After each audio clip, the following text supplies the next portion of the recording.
Shabbat Shalom, amados irmãos. Shabbat Shalom. Queridos, hoje é chamado Shabbat Hol Hamoed. Quem sabe dizer por quê? Shabbat Hol Hamoed, Pesach, o sábado, né, o Shabbat intermediário de Pesach.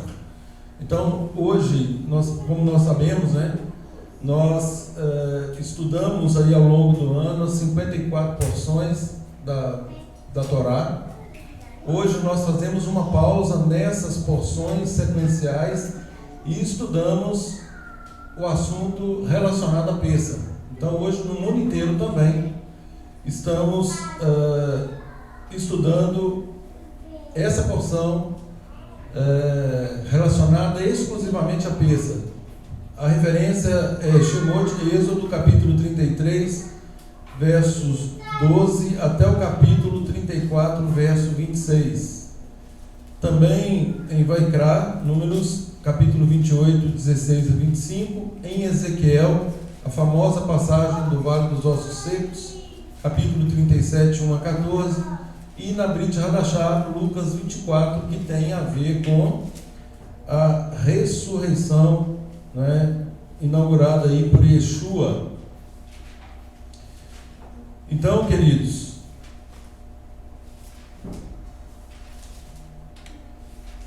Êxodo, Shemot, capítulo 33, a partir do verso 12, né, até o 34, 26. Pensarei alguns textos e aí rogo aí que os irmãos prestem atenção. No capítulo 34, 18, fala que nós devemos manter a festa dos pães ázimos. Não é? E quando se fala em Pesach e pães ázimos, que são considerados ali juntos. Né? Então tem gente que separa só o primeiro dia, né? E aí é outra festa de pães ázimos, mas na verdade Pesach e pães ázimos é um período, né, que vai do primeiro ao sétimo dia. Então nós devemos manter a festa dos pães ázimos, Hag Hamatzot, 7 dias comerás pão ázimo, como te ordenei ao tempo apontado no mês de Aviv, para o mês de Aviv, onde é o mês onde o nosso povo saiu do Egito. Então, hoje, Shabbat, nós percebemos o quê? Que a porção de hoje é exatamente, nós estamos mais ou menos aí no meio da festa, por isso que é chamado Shabbat Hol Hamoed. É interessante que durante esse evento de Páscoa, né, de Pesach, existem 3 estados espirituais ou condições distintas. Pesach representa a nossa salvação, nós somos salvos da ira de Adonai pela emuná no sangue do Cordeiro de Pesach. O maior significado de Pesach diz respeito ao sacrifício do Cordeiro, ao sangue que foi colocado nos umbrais para que o nosso povo tivesse livramento. Então aquele sangue, né, até então do Cordeiro literal, né, do sacrifício que foi ensinado aí ao longo do tempo, hoje nós sabemos que apontava para o sacrifício do Mashiach e Yeshua. Então proporciona o que? A nossa salvação. Em João capítulo 1, verso 29 diz: eis o Cordeiro de Elohim, que tira os pecados do mundo.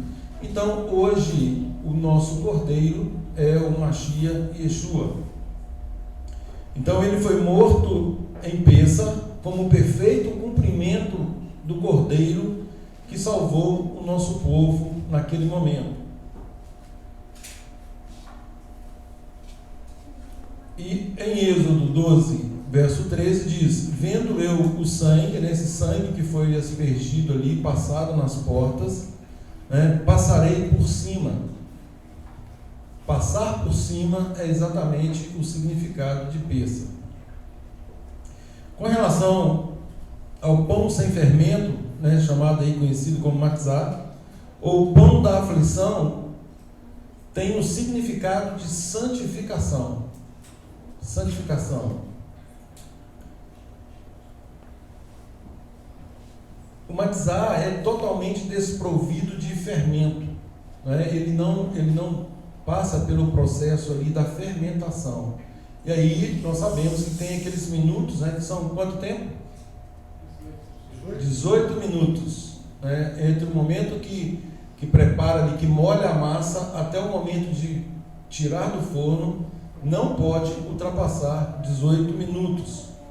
Então, essa levedura aí, o hametz, né, representa a maldade, representa o pecado de um modo geral, né, o pecado, a maldade, o orgulho, e é interessante que os comentaristas falam que o fermento ele faz a massa inchar, né, e é exatamente o que acontece conosco em relação ao pecado, em relação ao orgulho. O orgulho nos faz inchar.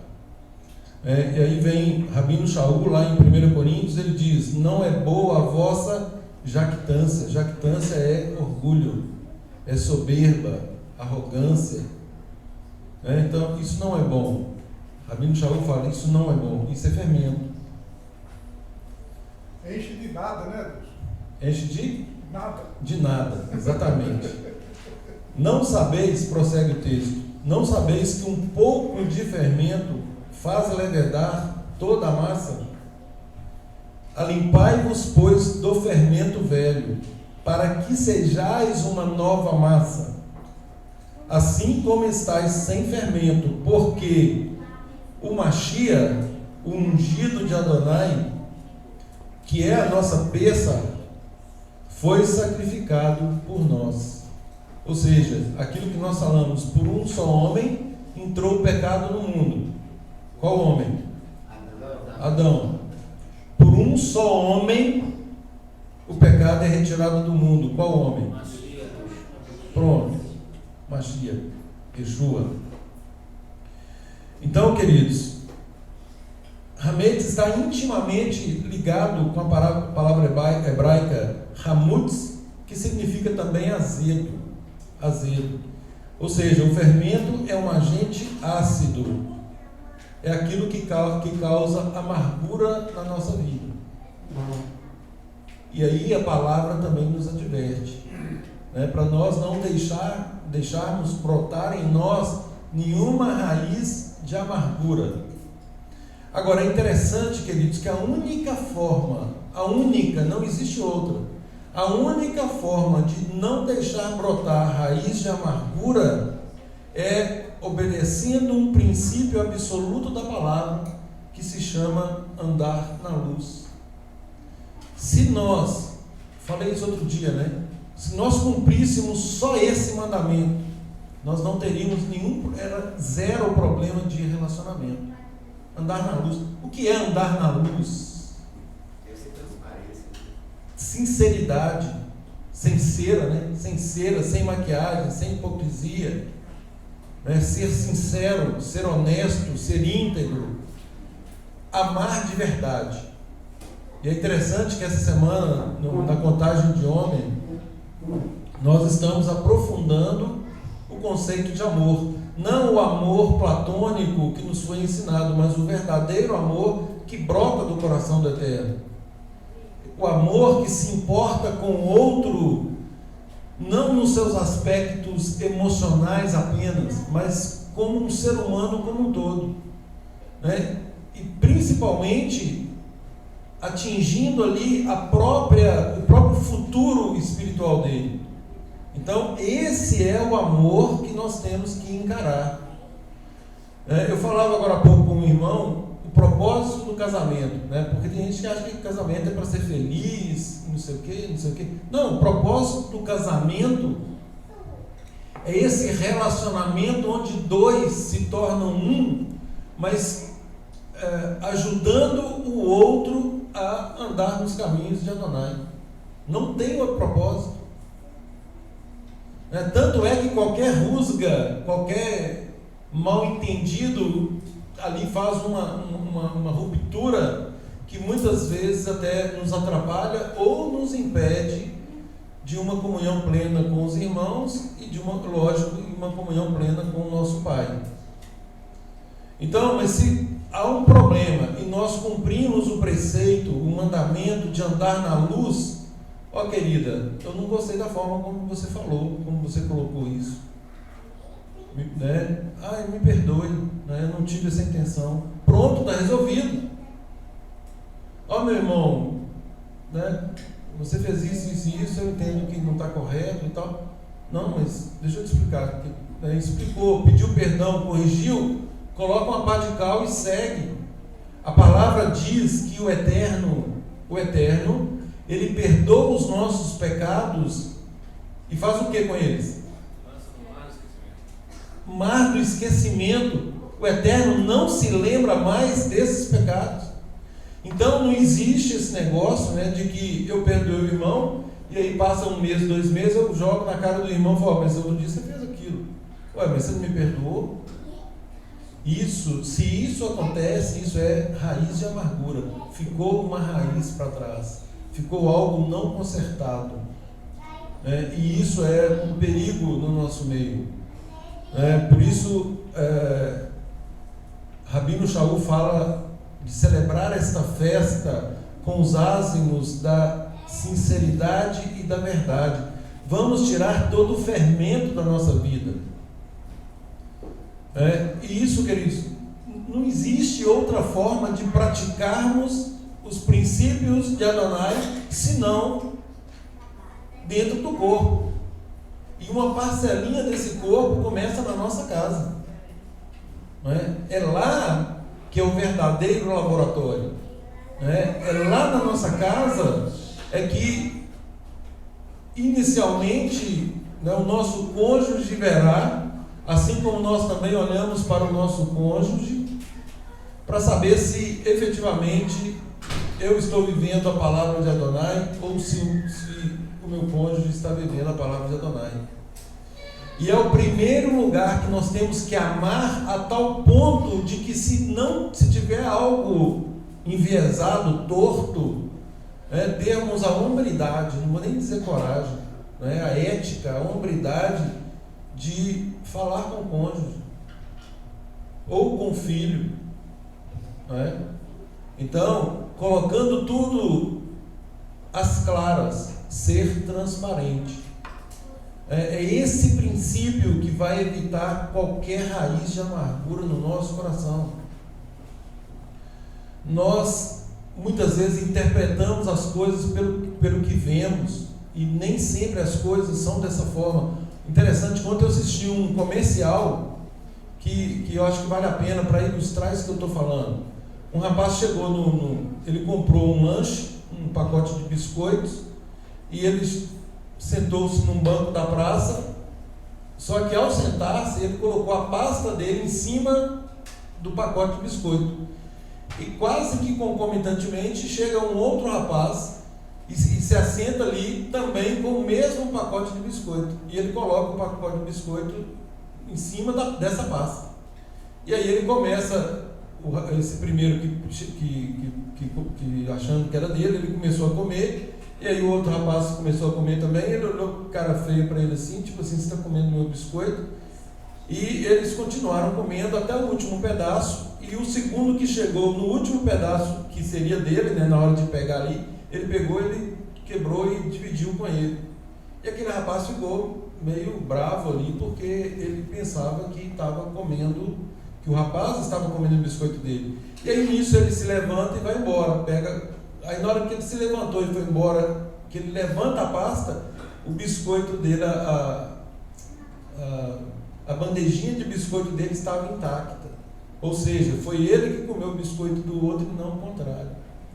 Então, aparentemente, inicialmente, ele estava pensando ali que ele estava todo cheio de razão, quando na verdade não estava. Ele que estava usufruindo do outro, e esse outro foi compassivo, amoroso, dividiu, tranquilo, não pensou mal, não teve problema nenhum e foi embora. Quer dizer, isso nos faz pensar que muitas vezes nós julgamos pela aparência. E aí abre um parênteses mais uma vez. A palavra diz que nós devemos julgar segundo a reta justiça. Julgamento, ele acontece para retificação dentro do corpo. Não é um julgamento aleatório. né? Julgamento aleatório, nós tivemos 2 semanas estudando sobre Lashon Hará, sobre a língua má, onde nós aprendemos que nós não devemos fazê-lo. Agora, se tem um objetivo santo, um objetivo de retificação no corpo, isso deve ser feito. Por que deve ser feito? Porque essa é a essência do amor. Já falamos disso várias vezes, né? Isso é sabido, ninguém sabe a hora que vai. Estamos aqui, ninguém sabe quando será o último suspiro. E aí, gente, nós precisamos de meditar nisso para compreendermos sobre a corresponsabilidade no corpo, de não deixar de fazer algo que devemos fazer, ficar adiando as coisas, protelando as coisas, seja nos concertos que devem ser feitos, numa palavra de ânimo que nós devemos dar, numa retificação, de chamamento à ordem, são providências que nós não podemos protelar, e isso só vai cair no nosso coração se nós tivermos um senso identitário de cidadãos do reino. Só quando nós nos identificamos como cidadãos do reino é que nós entendemos a nossa responsabilidade. E aí, quando eu falo aí não, isso não é um clube social, virou já uma expressão muito falada. Por quê? Porque num clube social todo mundo quer ficar bem com todo mundo. Aqui nós queremos ficar bem com todos, mas dentro de um padrão. Por isso que não é um clube social, porque esse padrão ele supera até a nossa própria vontade. Se temos que retificar, nós vamos retificar. E aí nós temos também, a pessoa que recebe uma palavra de admoestação, de retificação, de ânimo, enfim, ela deve ter a humildade de ouvir, e sabedora da condição dela, se propor a modificar, a corrigir, a retificar os caminhos. Agora, é muito triste quando nós cumprimos um determinado processo e a pessoa não recebe bem esse processo. Isso é muito triste. Por quê? Porque isso confronta a própria palavra. E ninguém é tão perfeito assim. Todos nós, todos sem exceção, precisamos uns dos outros. Precisamos de ajustes a seu tempo e modo, de forma respeitosa, com amor, esse amor de querer que o outro seja santo, assim como nós estamos lutando para ser santos. Santos, diga-se, separados. Aqui nós temos o nosso povo sendo separado das nações. O Eterno faz um pacto com o nosso povo, dizendo: olha, vocês serão para mim uma nação sacerdotal. Vocês darão testemunho aos outros povos. E aquilo que faltou ao nosso povo no começo, que foi exatamente crer em absoluto na palavra do Eterno, fez com que a providência do Eterno fosse postergada por 40 anos. 40 anos, imaginem. Algo que nós podemos receber agora, e por causa da nossa recalcitrância, da nossa rebeldia, nós recebemos daqui a 40 anos. Eu reputo isso um prejuízo incalculável. Hoje 40 minutos faz toda a diferença, quanto mais 40 anos. E o que acontece muitas vezes é isso, queridos. O Eterno tem direções muito claras para todos nós, em todas as áreas da nossa vida. Em todas as áreas. E nós somos lentos, para não dizer lerdos, em obedecer. Uma obediência que deveria ser pronta, imediata, isso demonstrando aí a proatividade no reino, ela é retardada, ineficiente e não produz os frutos que o Eterno espera que sejam produzidos. É o que foi falado agora há pouco, eu poderia ter feito mais. Por que eu não fiz? Simples, negligência, falta de prioridade, só isso. Aquele filme A Lista de Schindler, quem não assistiu aquele filme ainda tem que assistir, porque a história é a história do nosso povo ali sofrendo no período de Holocausto. E uma pessoa imbuída de um espírito de salvar alguns, ele fez, todo mundo que assiste o filme fala assim, ele fez tudo o que podia para salvar o maior número possível. E ao final do filme, vou dar um spoiler aqui, sinto muito, nós vemos um homem ainda frustrado, com aquele sentimento de que poderia ter feito mais. E ele olha para a aliança dele e fala assim, puxa vida, essa aliança valeria mais 2 almas, mais 2 pessoas que eu poderia ter salvo com ela. Ele olha para o carro dele e fala assim, puxa vida, esse carro meu era mais 20 almas. Então isso é um senso de comprometimento com o reino, aquilo que nós podemos fazer, nós estamos fazendo. Aquilo que o Eterno determina para nós hoje, nós estamos recebendo, retificando, aceitando a correção, E diga-se, a correção é só para filhos, a correção não é para bastardos. Bastardo não aceita correção, quem é filho aceita, bastardo não aceita, bastardo é cheio de razão. Nós sabemos que uma vez enxertados, nós somos considerados filhos. Agora, filhos seguem as normas da casa do pai. Filho não chega e pode querer bancar normas. Não, eu estou acostumado a chegar meia-noite. Não, mas aqui nós dormimos 22 horas. Eu estou acostumado a guardar o dia tal. Eu falei assim, não, meu amigo, a palavra do Eterno é clara, nós obedecemos os mandamentos do Eterno, e nos mandamentos do Eterno diz que nós devemos guardar o Shabat. Então, se você é filho, você tem que cumprir essas normas, e não chegar aqui e querer impor normas contrárias à vontade do Eterno, contrárias àquilo que está na sua instrução. Então, temos que ficar muito atentos com isso. E mais uma vez, o maior laboratório nosso, a melhor forma de praticar qualquer princípio, primeiramente, é dentro da nossa casa. E quem é casado, quem tem filhos, isso é um presente do Eterno. A palavra fala, que quem encontra uma esposa alcançou ali a benevolência de Adonai. Isso significando que é melhor serem 2 do que 1. A palavra diz que quando um cai, o outro ajuda a levantar. Quando um está com problema, o outro ajuda a ajustar.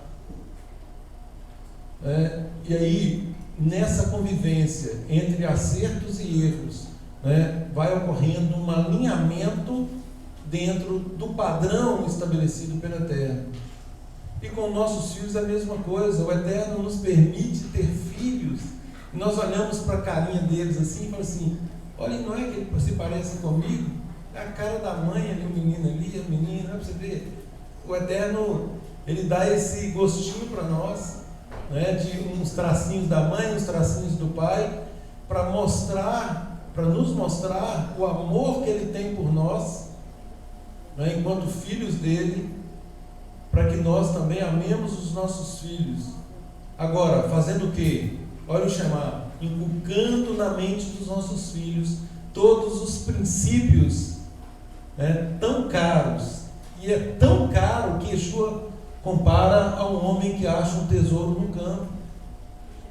Então, queridos, nós temos que ouvir essas coisas, e isso tem que cair no nosso coração, cair de tal modo que nós apliquemos e nós não sejamos reféns de nenhuma situação adversa que fere esses padrões, porque nós vamos encontrar isso ao longo da nossa caminhada, infelizmente. O objetivo sempre é um alinhamento. Mais uma vez, o princípio maior é: o Eterno é misericordioso, Ele não quer que ninguém se perca. Então esse é o princípio máximo, Ele não quer que ninguém se perca. Pronto. Então eu também tenho esse princípio, eu não quero que ninguém se perca. Cada um de nós tem que ter esse princípio em mente. Cada pessoa, cada alma é extremamente importante. Agora, o Eterno, Ele começa a tratar com aqueles com quem Ele se importa, ou com aqueles que fazem uma aliança com Ele. Então, para isso tem um processo de quê? De techuvá, de arrependimento, de reconciliação. E uma vez uma pessoa declarando esse desejo de se reconciliar, aí sim, volto a dizer, ela assume esse status de filho, se submetendo, à autoridade do corpo, uns aos outros, inclusive dentro do corpo, de modo que haja um ajuste para esse processo de santificação, para esse processo onde todo hametz, todo fermento, toda falta de sinceridade, toda mentira, toda hipocrisia, todo egoísmo, toda avareza, todo orgulho, tudo isso possa ser lançado fora. Quando o Rabino Shaul fala que nós somos hoje novas criaturas, isso requer um autoexame. Hoje alguém falou assim: é muito difícil falar de nós mesmos. É verdade. Só que esse princípio é quando nós queremos nos elogiar.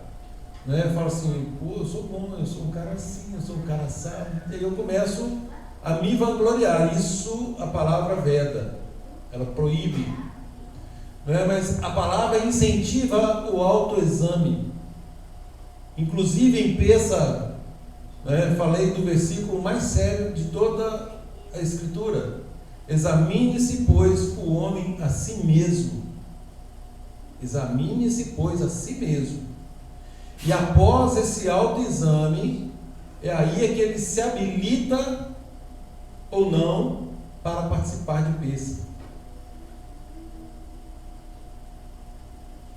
Aquele é o momento da reflexão, da análise.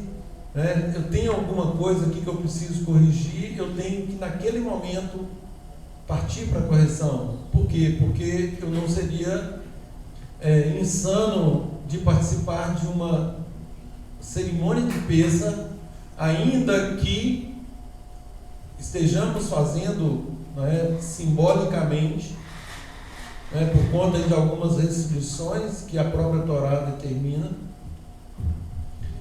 Então, à exceção de um requisito, todos os outros ali têm que estar presentes.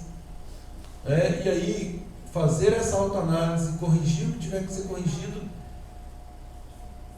e corrigir o que deve ser corrigido é corrigir o que deve ser corrigido. Ou seja, meu irmão, assim, assim, assim. Ah, não, é assim, assim. Está resolvido? Está resolvido, acabou. Não tem mimimi, não tem cara feia, não tem nada, eu recebo. Não, que bom, que é um equívoco, que houve um mal entendido. Estamos bem, estamos bem, estamos bem. Isso é sinceridade. Então eu fico bem porque o meu irmão ficou bem. Ou se o meu irmão me advertiu, eu fico bem com a advertência, porque eu percebo no irmão a intenção verdadeira de produzir em mim um fruto que o Eterno espera que seja produzido. Ele não está fazendo por ele mesmo, não é uma questão pessoal. Nós estamos aqui num corpo, e corpo, querido, sendo cada um membro, se um membro não for cuidado, ele vai adoecer, esse membro pode vir a morrer. E o que é pior, morrendo no corpo, ele contamina o corpo inteiro. Esse é que é o problema. Pensa num membro aí que gangrenado, e aí já vemos isso na prática o tempo todo. Era um dedinho só, um dedinho deu um problema, poderia ter ficado só sem o dedinho, mas por causa daquilo o cara perde a perna inteira. Por quê? Porque demorou a tratar, demorou a cuidar daquele dedinho, o dedinho tomou conta do pé, o pé tomou conta da perna e acabou perdendo a perna toda. Né? Esse é o conceito de corresponsabilidade. Esse é o conceito de fermento. Um pouco de fermento leveda toda a massa. Toda a massa. E aí, como nós enfatizamos muito, né, essa questão de sermos uma nova massa, nova criatura, nós temos essa responsabilidade de cuidado de uns para com os outros. Então, 1 Coríntios 5,8, façamos a festa não com o velho pão fermentado, com maldade e malícia, mas com ázimo, matzah, da sinceridade e da verdade. Lá em Deuteronômio 8,2, o Eterno fala assim: e te lembrarás de todo o caminho pelo qual o Eterno teu Elohim te guiou no deserto, durante esses 40 anos. Para quê? É aquilo que eu falei. O Eterno tinha uma trajetória para o povo. Estou tirando vocês do Egito e vou conduzir vocês para a terra de Canaã. Né? Hoje é muito fácil para quem vai em Israel ou faz esse trajeto perceber que é um trajeto que, caminhando, ele duraria no máximo 2 semanas. 2 semanas, 14, 15 dias de caminhada. Né? Com toda a dificuldade e dado o número de pessoas que estavam ali, cerca de 2 milhões de pessoas. Agora, ao invés de 2 semanas, isso virou 40 anos. Por causa de quê que virou 40 anos? O pai querendo presentear um filho hoje, não, e aí ele não é digno para receber aquele presente agora, eu vou reter aquele presente, daqui a X anos você vai, né, vou ver se vai merecer isso. Agora, foi o Eterno que produziu isso ou foi o povo que produziu isso? É óbvio que é o povo, né? Porque o Eterno, os planos dele são sempre os melhores. Né? A vontade dele, tudo que ele estabeleceu, está aqui, revelado para nós. Não existe nada aqui oculto, né, que venha nos pegar de surpresa, não. Em termos comportamentais, que é o que interessa efetivamente, eu volto a dizer, não sou contra o conhecimento, muito pelo contrário, eu amo o conhecimento. Agora, o conhecimento ele tem que ser associado imediatamente a ações práticas, principalmente em se tratando de coisas espirituais. Por quê? Porque isso influencia diretamente no meu destino eterno. E aí, queridos, mais uma vez, nós temos hoje toda a oportunidade de retificar. Como ninguém sabe o dia nem a hora, é melhor que façamos enquanto temos a consciência, porque depois que houver o último suspiro, não haverá mais consciência. A palavra é clara em relação a isso. Tirou o último suspiro dali, cessou toda a obra. E aí não há mais espaço para arrependimento, para conserto. E nós somos contaminados nessa massa, nesse princípio de que um pouco de fermento leveda tudo. Nós temos que ter essa consciência que nós estamos contaminados pelo fermento do mundo, em todas as áreas, no nosso pensar, no nosso falar, no nosso vestir. E aí, quando a gente chega lá em Israel, por exemplo, principalmente em Jerusalém, porque Israel, gente, quando a gente fala Israel como nação, é uma coisa, como nação, é uma nação tal qual o Brasil, tem gente de todos os tipos, que fazem as mesmas coisas que os brasileiros. Agora, é óbvio que lá tem uma concentração muito grande de pessoas que amam a Deus e que estão fazendo de tudo para servir a esse Deus. E é claro que se eu tiver que pegar um modelo, eu vou olhar para quem? Para esse povo. Então, em Jerusalém, principalmente, nós vemos um povo ordeiro, um povo submisso, um povo festeiro, que está ali comemorando com alegria aquilo que eu falei mais cedo, dançando nas praças e glorificando ao nome de Adonai. A alegria deles é algo contagiante. O padrão de vestimenta é o padrão que agrada ao Eterno. Desde o menininho mais novo, ainda de colo, até a pessoa mais idosa. Um padrão de alta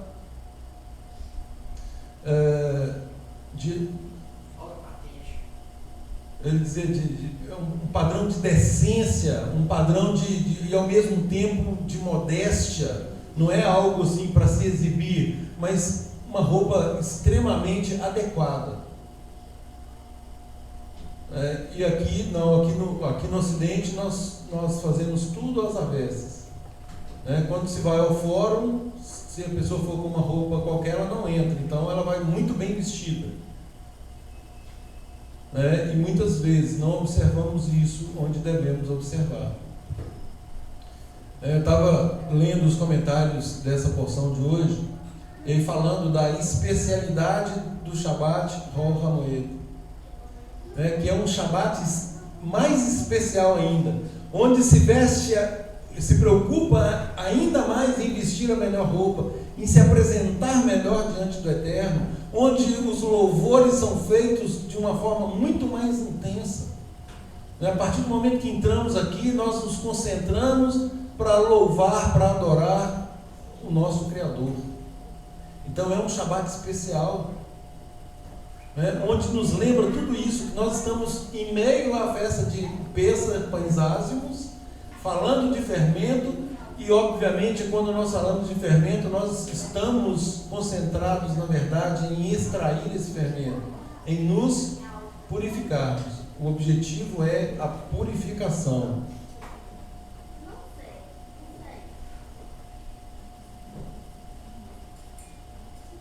Então esse é o padrão, um padrão que nós aderimos livre e espontaneamente, por amor.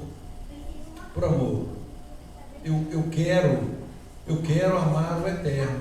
É óbvio que eu não o amo ainda da forma como a palavra está determinando, de todo o meu coração, com toda a minha força, com todo o meu entendimento. Eu estou lutando para atingir esse padrão. E mais uma vez, eu preciso de ajuda para isso. Diligentemente. Servir ao Eterno com todo cuidado, de forma diligente, colocando o reino de fato acima de todas as coisas. E quando eu digo todas as coisas, são todas as coisas. Yeshua estabelece esse padrão lá na frente, E é um padrão que assusta muitos. E aí ele fala desse padrão na porta. E ele fala assim: a porta é estreita.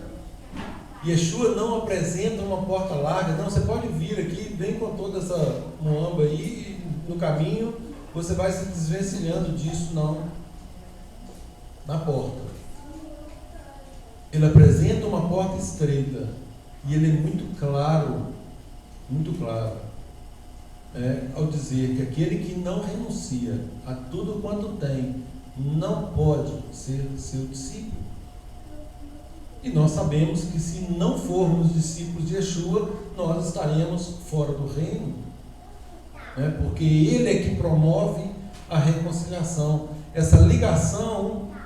Quando ele diz ser o caminho, é exatamente isso, nós passamos por ele para chegarmos ao Pai. Ele é o modelo, ele é o exemplo, a quem devemos seguir. E aí, nessa porta tem que ficar tudo aquilo que nos embaraça. É ali na porta. Por quê? Porque a porta é estreita, o caminho é o quê? Apertado. A porta é estreita, o caminho é apertado, então você não vai conseguir caminhar se não largar tudo na porta. Ou seja, tem que entrar livre, renunciando tudo. E aí sim, agora eu tenho liberdade para caminhar. É por isso que nós falamos, não, eu já renunciei tudo lá atrás, então para mim hoje não faz diferença. Quando nós fazemos isso na prática, nós temos a leveza de caminharmos no reino e compreendermos muitas coisas que acontecem. Umas devem acontecer, ou as outras vão acontecer, né? Mas nós aprendemos a compreender, ou melhor, a discernir aquelas situações, né? De modo que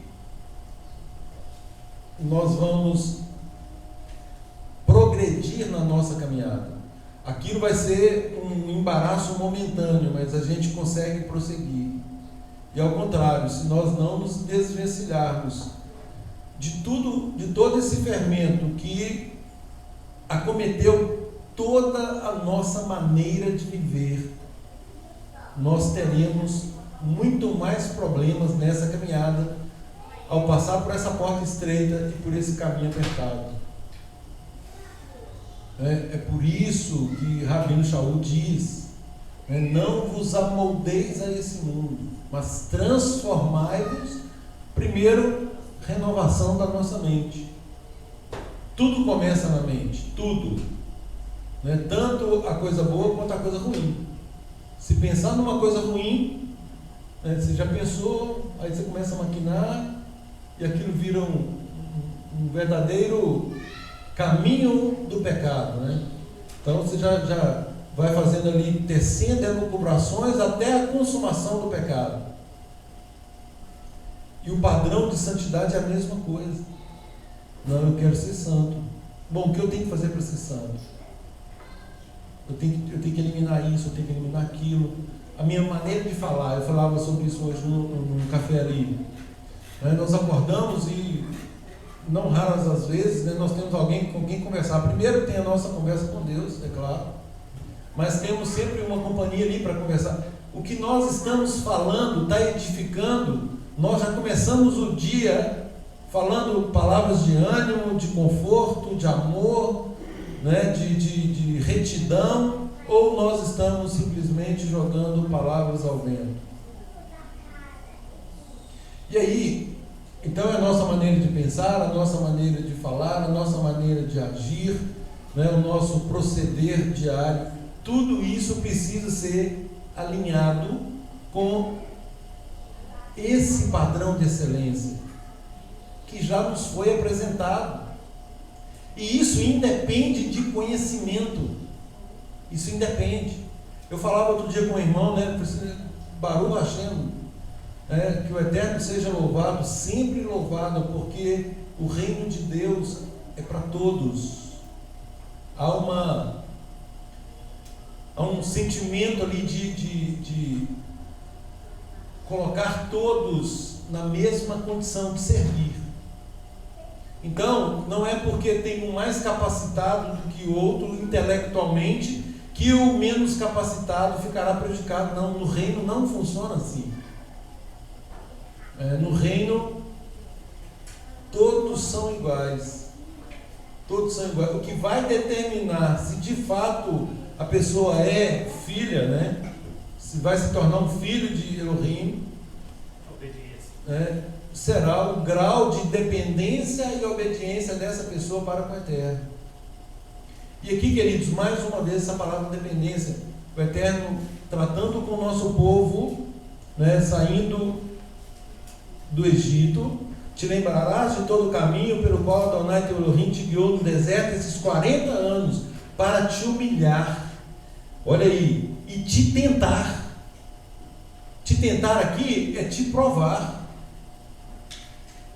Nós somos provados. Conversávamos também sobre isso no café.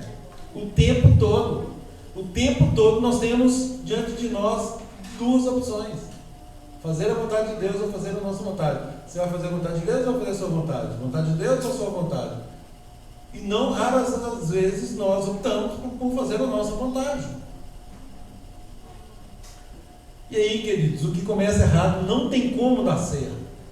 Não tem como. O mínimo desvio no começo dá um grau lá na frente absurdo. Absurdo. Ah, não, mas eu saí só uma fração de milímetro. Não, ok, vamos ver quanto você caminhou. Ele começa numa fração de milímetros. 2 quilômetros depois, aquela fração de milímetros já se transformou em metros. Centenas de quilômetros depois, aquilo já se transformou também em quilômetros. Ou seja, distância do alvo. Já perdeu o foco.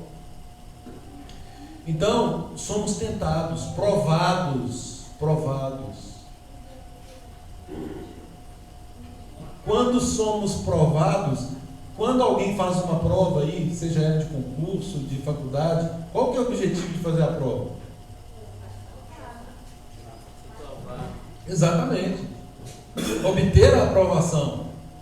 Então, quando nós somos provados, o Eterno fica ali, né? Eu fico imaginando, né? Porque ele fala assim: eis que põe diante de vós a bênção e a maldição, escolham a bênção. Aquilo que eu falei, é uma prova de múltipla escolha, com 2 opções apenas, e nós temos o próprio legislador, examinador, nos dando a cola. Escolham a bênção. Escolha a bênção. Como alguém é reprovado num teste desse? E sem pegadinha, exatamente. É uma prova limpa. Bênção e maldição. Escolha uma bênção. Escolha a bênção. E aí a pessoa, ouvindo, sabendo, tem todo o conhecimento, estudou isso, aquilo outro. E aí Paulo fala assim: olha, esse conhecimento todo eu reputei como refúgio, porque eu conheci a sublimidade de Yeshua. E pensa, é exatamente isso, nos aponta para o Mashiach Yeshua. Interessante, queridos, eu fiz uma anotação aqui dos nossos irmãos, os judeus ortodoxos. E aí fala o seguinte: a matizá de hoje, presta atenção, isso fala do judaísmo ortodoxo, os nossos irmãos queridos, e amados, que aguardam o Mashiach, mas reconhecerão, assim como os irmãos de Yosef o reconheceram, eles reconhecerão ainda Yeshua como o verdadeiro Mashiach de Israel. Fala assim: olha, viver o momento presente como se a matizá de hoje fosse o próprio pão da redenção. Olha o raciocínio, acompanha comigo. Essa redenção que nos libertou do Egito e que está prestes a nos redimir agora com o Mashiach. Gente, isso aqui são os nossos irmãos falando do Mashiach numa situação futura. Mas preste atenção. Eu amo isso aqui porque isso só confirma a autenticidade, a veracidade, o cumprimento das profecias em relação a Yeshua. Então eles colocam: viver o momento presente como se a matizá de hoje fosse o próprio pão da redenção, ou seja, essa matizá é o Mashiach. É ele que vai nos redimir, o povo de Israel. Então fala que essa redenção que nos libertou do Egito está prestes a nos redimir agora com ele, o Mashiach. Se na primeira redenção foi com Moshe, olha aqui, com Moisés, uma espécie de redentor, agora será no líder da nossa geração. E aí eu coloquei bem grande na frente: Yeshua. Será agora pelo líder da nossa nação.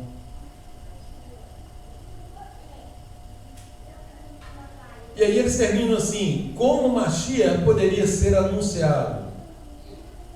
E aí eles fazem um comentário: essa é uma pergunta extremamente válida. E a resposta para ela só pode ser uma: vivendo a obediência à sagrada Torá. Qual outra coisa que Yeshua nos ensinou, se não viver a obediência à Sagrada Torá? Então é maravilhoso ver esses comentários, e enxergar que de fato se cumpriram por meio de Yeshua.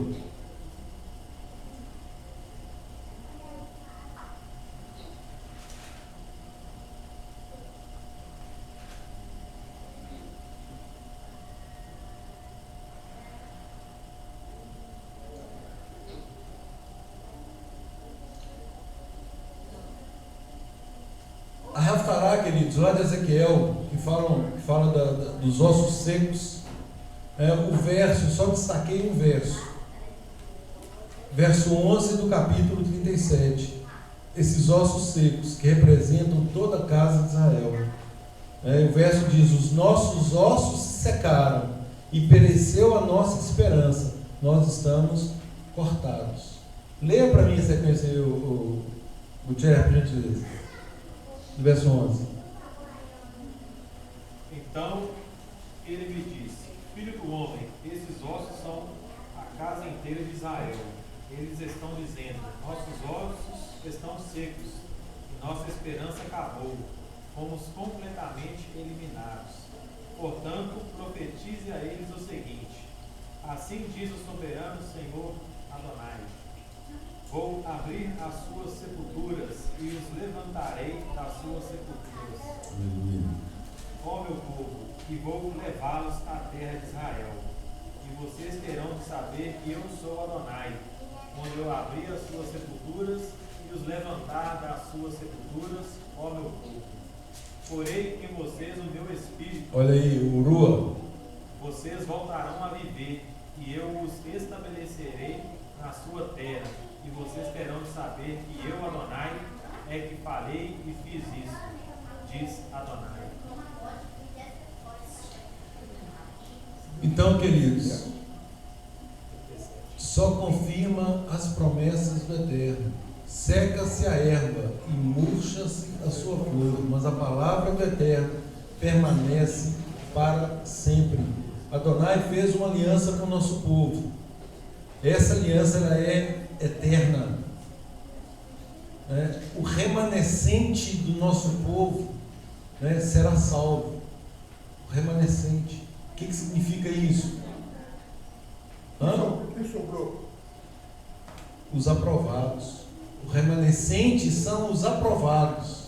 Nesse período de teste, saindo do Egito, e todos nós, metaforicamente, de lá fomos resgatados. Todos nós. E agora, uma vez resgatados, passando por todos esses testes, por todas essas provas, e não há ninguém que não seja provado. Aliás, para quem se acha que não tem teste nenhum, Mateus 4, por gentileza.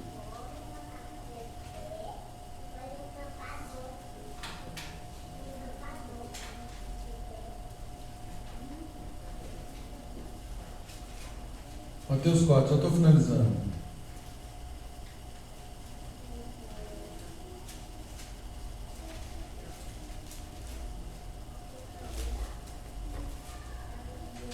A partir do verso 1.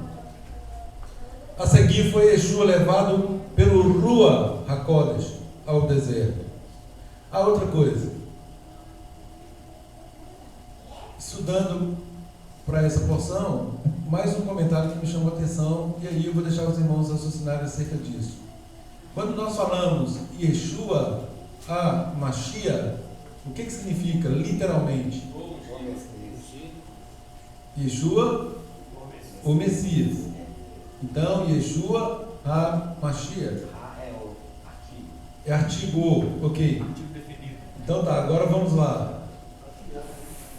Rua HaKodesh. Espírito do Santo. Vocês mudaram o sentido de artigo para preposição, por quê? Isso é uma pegadinha. Não. Então, vamos de novo. Yeshua HaMashiach, ou HaMashiach. Yeshua HaMashiach. Pronto, Yeshua, o Messias. Rua HaKodesh. Aí é dor, né? Presta atenção. Eu achei hoje um comentário, né, que estava lá assim: o Rua HaKodesh, o Espírito, vírgula, o Santo. Aí é terceiro. O Rua HaKodesh, o Eterno, Ele é o Espírito, Ele é o Santo. Falar para esse rabino ainda coloca, quando fala Espírito do Santo, nós estamos, de certo modo, fracionando o Eterno. É uma separação dele. E aí ele diz, não, é o Espírito, o Santo, ou seja, é um sinônimo, é o Rua. O Rua é o próprio Eterno, é uma atuação do Eterno. A Bíblia diz que ele é Espírito. E ele é Espírito, exatamente. E falar Espírito Santo no contexto certo não é um problema, então, é o Espírito Santo mesmo. Sem colocar ele como uma divindade à parte. O problema é que aí agora já confunde, essa expressão hoje ela é depreciativa no aspecto de parte integrante de uma trindade na qual nós não cremos, e, né, enfim. Então o Jacob está certo. Não, o erro está na tradução, está certinho. Eu não entendi. Então é o Eterno, é como se dissesse assim, o Eterno, o Santo de Israel, né? O Rua, Não é dor. o Rua é espírito, é sopro, é vento, sinônimo do Eterno. Não é do santo, é o santo. A seguir, presta atenção, a seguir foi Yeshua levado pelo Rua ao deserto, para ser o quê?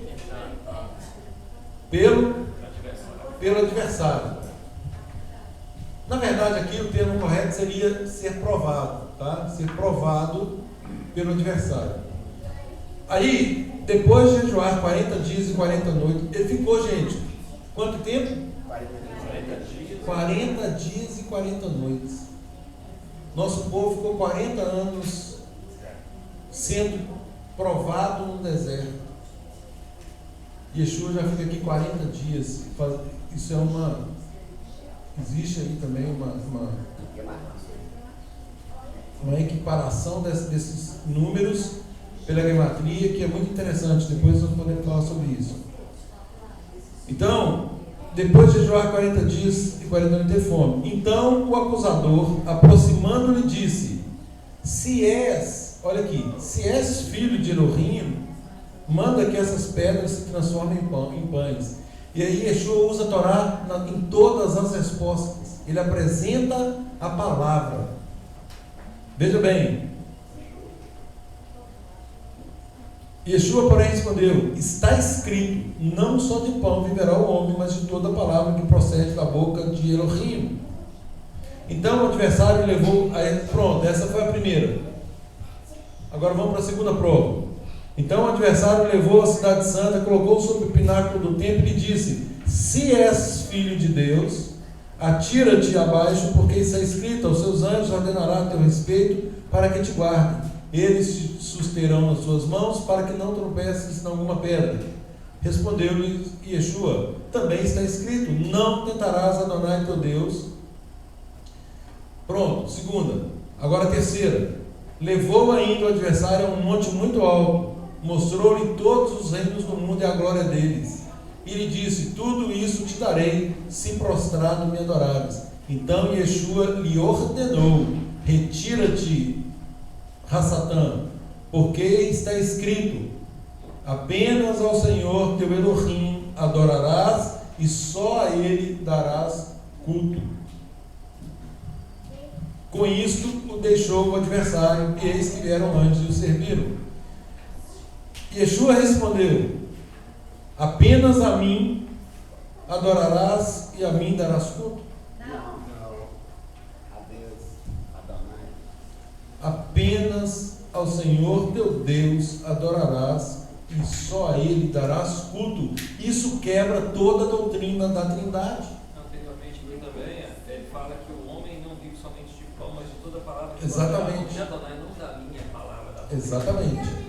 Então, viver da palavra de Adonai. Queridos, eu vou fechar com o último tópico. por que o deserto? Por que passamos pelo deserto? Ou seja, o Eterno nos tira... Gente, isso aqui é uma metáfora para nós, presta atenção. O Egito é sinônimo de quê para nós? De mundo. Todos nós estávamos no mundo, no Egito. Então, nós fazemos techuvá. Nós não fazemos techuvá do mundo direto para Canaã. Presta atenção. Tem um entremeio aí. Qual que é esse entremeio? O deserto. O deserto. É no deserto é que nós vamos ser provados para saber se nós vamos chegar em Canaã. Exatamente. Então, esse é um período de provas. De provas. Agora, o que vai determinar a aprovação, gente, é a dependência do Pai, absoluta do Pai. Assim como Yeshua fez, olha o nosso modelo, dependeu exclusivamente. Ele falou dele aqui, ele citou a palavra dele, olha, eu penso, eu acho, eu entendo, né? Você vai fazer não, ele citou a palavra em todas as ocasiões em que ele foi provado.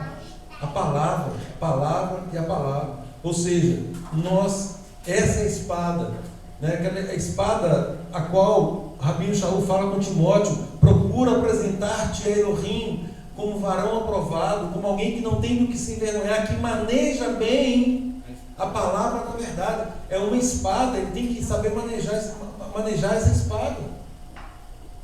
Se alguém vier com uma palavra torta, nós temos a espada, que é a própria palavra, não a minha palavra, a palavra do Eterno, para combater. E rechaçar aquilo. Extremamente afiada, ao ponto de discernir, ao fim, os intentos e propósitos do coração daquela pessoa que está ali, sendo usada ou manipulada, enfim, se deixando manipular. Gente, mais uma vez, a nossa luta não é contra carne e sangue, não são pessoas. Mas é óbvio que que o adversário usa as pessoas que deixam brechas para serem usadas. É uma força ali, né, exatamente porque em algum ponto aqui não obteve aprovação. Foi provado e reprovado. Então, nessa reprovação, abre-se oportunidade de agir para frente. E aí, é aí que é o perigo do fermento. Porque um pouquinho só pode contaminar. E aí a única forma de nós sermos protegidos, desse tipo de fermento é o combate com a palavra. O que o adversário fez aqui? Ele apresentou as palavras dele? Ele também citou a palavra. Ora, se ele citou a palavra e Yeshua citou a palavra, qual que é a diferença? Qual que é a diferença, gente? Um para reduzir a obediência, o outro é para nos fazer tropeçar nela. Um usa ela como dependência. Gente,